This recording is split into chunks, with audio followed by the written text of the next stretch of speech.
Welcome friends, आपका मेरे channel में बहुत बहुत स्वागत है। आज की कहानी का सफ़र चलिए शुरू करते हैं। एक प्रसिद्ध ऋषि गुरुकुल में बालकों को शिक्षा दे रहे थे। उनके गुरुकुल में अनेक राज्यों के राजकुमारों के साथ साथ साधारण परिवार के बालक भी शिक्षा प्राप्त करते थे। उस दिन वर्षों से शिक्षा प्राप्त कर रहे शिष्यों की शिक्षा पूर्ण हो रही थी और सभी बड़े ही उत्साह से अपने अपने घर लौटने की तैयारी में थे। घर जाने से पूर्व ऋषिवर ने सभी शिष्यों को अपने पास बुलाया। सभी शिष्य उनके समक्ष आकर एकत्रित हो गए। ऋषिवर ने सभी शिष्यों को संबोधित करते हुए बोले कि प्रिय शिष्यों, आज आप सबका इस गुरुकुल में अंतिम दिन है और मेरी एक इच्छा है कि यहाँ से आप प्रस्थान करने से पूर्व आप सबकी एक दौड़ हो और आप सब उस दौड़ में सम्मिलित हो जाएं। ये एक बाधा दौड़ होगी जिसमें आपको विभिन्न प्रकार की बाधाओं का सामना करना होगा।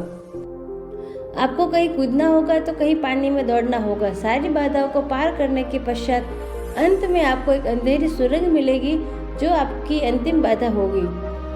उस सुरंग को पार करने के बाद ही आपकी दौड़ पूर्ण होगी।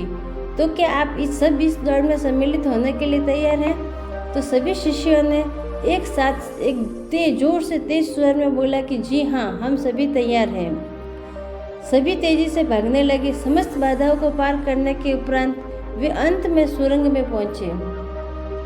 सुरंग में बहुत अंधेरा था।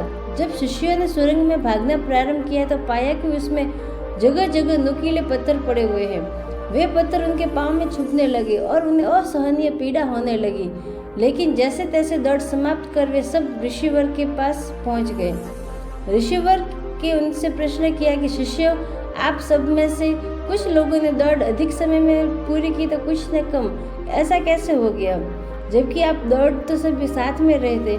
तो उत्तर में एक शिष्य बोला कि गुरुवर, हम सभी साथ साथ ही दौड़ रहे थे, लेकिन सुरंग में पहुंचने के बाद स्थिति बदल ही गई।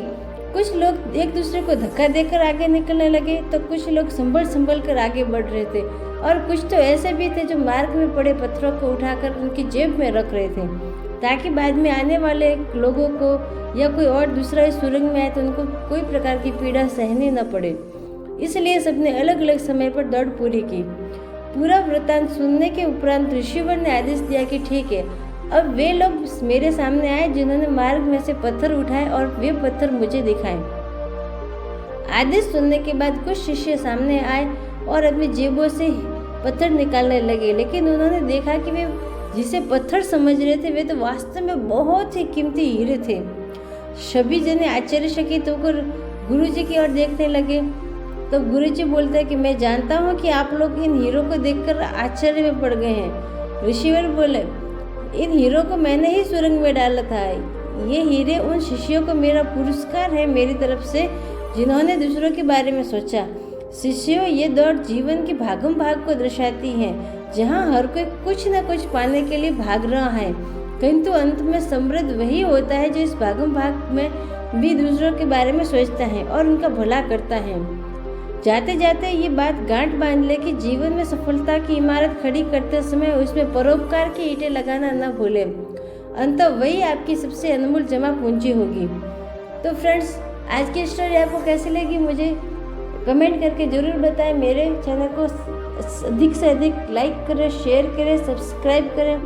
कल फिर मिलते हैं एक नई स्टोरी के साथ में, जो कि आपको एक अच्छी